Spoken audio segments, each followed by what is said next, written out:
seperti ini kan hal yang biasa dalam politik, tapi ini agak serius, ya kan, terutama setelah Ibu Novela kemarin bersaksi dan membongkar sesuatu yang sangat sangat serius juga ya, kasus yang sangat serius, yaitu tidak adanya pemungutan suara di desa dia. Nah, sampai kemarin kami mendapat kabar bahwa rumah Ibu Novela didatangi sekelompok orang. Kemudian sempat pagar dirusak, tapi orang tuanya sudah dievakuasi. Rumah orang tuanya maksudnya. Itu ya di Papua ya, di Paniai? Ya, di Papua. Ya, baik. Ya, Bu Lili, saya di sini bersama dengan Firman Wijaya, tim advokasi dari Prabowo Hatta. Ini terkait Pagi, juga, Bu Lili. Ini terkait juga dengan adanya keinginan dari tim advokasi kepada MK begitu untuk mendapatkan semacam perlindungan. Namun tadi Mas Firman mengatakan ini sebetulnya telat, seharusnya sudah sejak awal sudah bisa diantisipasi seperti itu. Akankah LPSK juga concern terhadap hal ini, Bu Lili? Ya, kalau sebagaimana undang-undang ya, kita kan tetap dengan koridor undang-undang ya, Mas. Kita tetap juga berharap bahwa teman-teman dari tim kuasa atau yang bersangkutan jika merasa terancam itu kan bisa mengajukan permohonan ke LPSK secara tertulis. Nah, kita memang sudah berkomunikasi dan kemarin LPSK memang sedang menunggu bahwa dijanjikan akan ada perwakilan yang akan menemui LPSK untuk menyerahkan permohonan tersebut. Nah, kalau permohonan itu sudah diajukan, kita akan melakukan telaah dan kemudian kita memastikan bahwa apakah ada hal yang sangat darurat untuk bisa diputuskan segera atau mungkin kita membutuhkan pendalaman dengan melihat kebutuhan dokumen-dokumen yang lain untuk bisa dipastikan dan disegerakan untuk diberikan perlindungan. Termasuk juga untuk mencari jalan keluarnya ya, Bu. Dalam artian kan ancaman ini kan berupa ancaman teror melalui komunikasi ataupun juga elektronik, dan juga informasinya juga di tempat asalnya sendiri sudah ada ancaman secara langsung begitu ya. Ini termasuk juga mencari jalan keluarnya ya, Bu ya?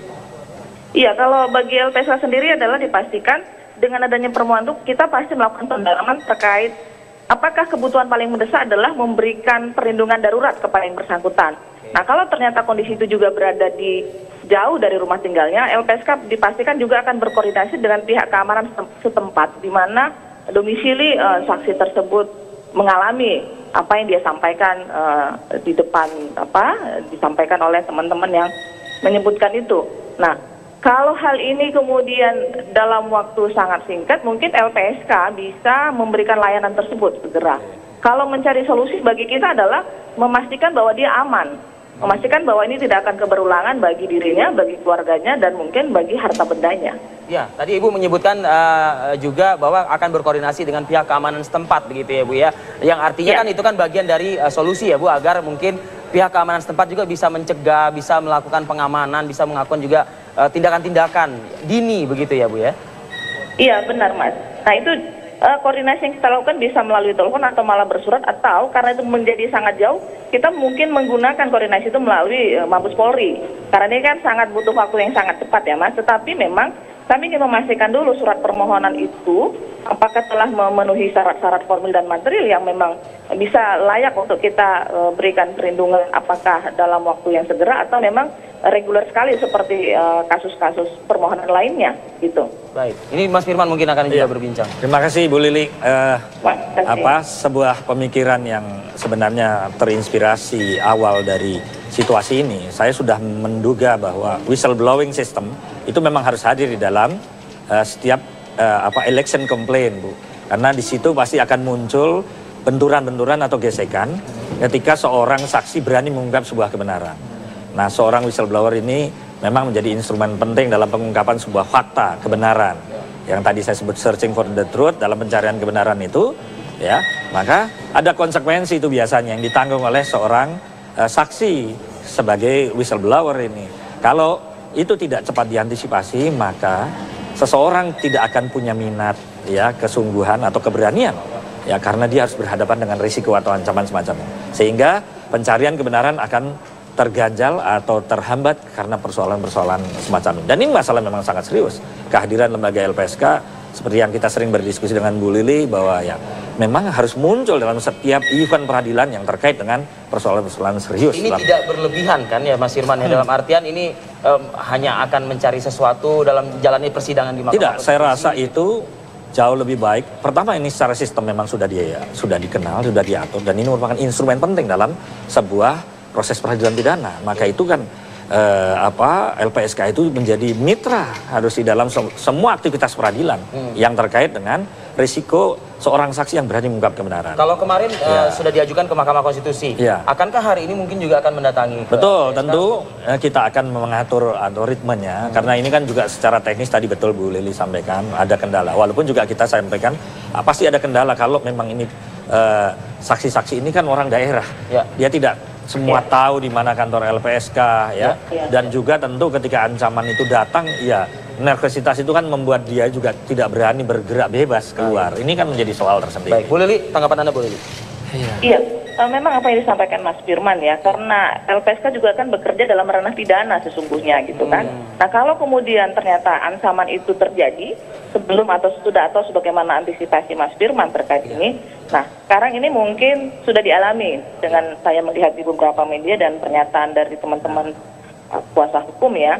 Apakah kemudian langkah ini diteruskan misalnya dengan membuat pelaporan ke aparat penegak hukum misalnya bahwa telah terjadi pembakaran, telah terjadi ancaman melalui teror, melalui apapun gitu kan. Sehingga kemudian syarat-syaratnya kita melihat begitu sangat pentingnya untuk segera diberikan perlindungan kepada yang bersangkutan. Nah, apakah hanya kepada yang bersangkutan atau juga malah kepada keluarganya atau kepada siapa yang berhubungan dekat dengan saksi tersebut atau saksi-saksi yang lain, betul. Bahkan mungkin saksi-saksi yang lain juga Bu Lili kemungkinan juga akan mengungkap kebenaran, karena ini kan pasti secara psikologi akan mempengaruhi semua saksi-saksi yang akan bersaksi. Ya, ini memang antisipasi terhadap ini perlu dilakukan, dan saya rasa presiden ini memang harus segera dibangun. Kita menganggap penting peran LPSK di dalam situasi semacam Bu Lili, kalau boleh ya, memang ini kan belum ada laporan yang masuk ke LPSK, permohonan dan lain sebagainya begitu. Tapi kalau boleh kita menggambarkan Bu, bentuk teror seperti SMS maupun juga komunikasi secara langsung maupun juga melalui elektronik, dan juga konon kabarnya ada penyerangan terhadap rumah mereka di daerah mereka asal mereka. Ini sudah masuk dalam tingkatan yang seperti apa sih Bu gitu? Kalau menurut kita ya, ini kan kami tidak bisa mendengar begitu saja Mas tanpa melihat dokumen dan memastikan gitu ya. Nah kalau misalnya dokumen itu memang menunjukkan kemudian langkah hukum telah coba dilakukan oleh orang yang merasa terancam, ini pasti menurut kita ini butuh layanan darurat seketika. Nah tetapi layanan tersebut tidak bisa misalnya seorang Lili saja memutuskan, tetapi ini dibutuhkan minimal 3 anggota LPSK yang memutuskan bahwa ini layanan segera dilakukan. Jadi tidak harus menunggu 30 hari untuk ditelaah gitu. Nah dalam masa 3 hari ini diputuskan, maka darurat itu bisa 2 minggu. Misalnya setelah dia memberikan kesaksian, kemudian dipastikan bahwa ancaman itu dihindari kembali untuk diberikan perlindungan oleh LPSK, sampai kemudian setelah apakah dalam waktu seminggu atau 2 minggu kami akan memutuskan di dalam rapat paripurna untuk bisa ditindaklanjutin lebih lanjut. Apakah perlindungan darurat misalnya menempatkan di rumah aman atau melakukan pengamanan diturunkan grade-nya, atau malah tetap ditindaklanjuti sampai ke lokasi di mana tempat tinggalnya. Itu. Baik, artinya mungkin juga akan ada semacam rumah aman atau lokasi aman, safe house seperti itu ya Bu Lili ya? Iya. Baik. Ada yang ingin ditambahkan lagi mungkin? Ya, singkat saja Mas. Saya berharap betul Bu, kalau memang instrumen whistleblower ini menjadi instrumen efektif dalam semua tataran peradilan yang ada. Keberanian ini kan wilayah partisipasi masyarakat untuk menyatakan kebenaran. Ini sebuah kemajuan dalam hukum dan demokrasi kita. Maka menurut saya tentu hal-hal semacam ini harus sudah bisa antisipasi secara sistem ke depan itu. Baik, Ibu Lili Pintauli Siregar, terima kasih atas waktu Ibu. Iya, terima kasih Mas. Berbincang bersama kami. Sekali lagi terakhir mungkin ini Mas Firman, ini tidak berlebihan kan? Ini tidak, karena kita melihat belum pernah ada begitu, adanya saksi yang dihadirkan di Mahkamah Konstitusi yang sampai seperti ini begitu. Nah, apakah ini mungkin manuver lagi dari tim advokasi untuk mencari-cari gimmick gitu ya di dalam sebuah persidangan di Mahkamah Konstitusi, atau seperti apa gitu? Tanpa mengurangi rasa hormat kami terhadap para saksi ya? Iya, saya rasa orang datang dari jauh untuk datang sampai kepada sampai ke pengadilan itu sebuah niat atau motivasi yang patut dihargai. Itu yang namanya motivasi altruistis. Jadi rasanya tidak fair kalau kita mendengarkan kemudian dia pulang dalam keadaan yang tidak selamat. Saya rasa kita tidak ingin menciptakan peradilan yang justru menjadi monster buat masyarakat kita sendiri. Baik, Mas Irwan Wijaya, terima kasih atas waktunya bergabung bersama kami dan juga menginformasikan ini kepada publik. Menjadi perhatian kita bersama tentunya kalau memang ada salah satu warga negara kita yang terancam gitu ya, betul. nyawa mereka. Terima kasih. Kami akan kembali saat lagi.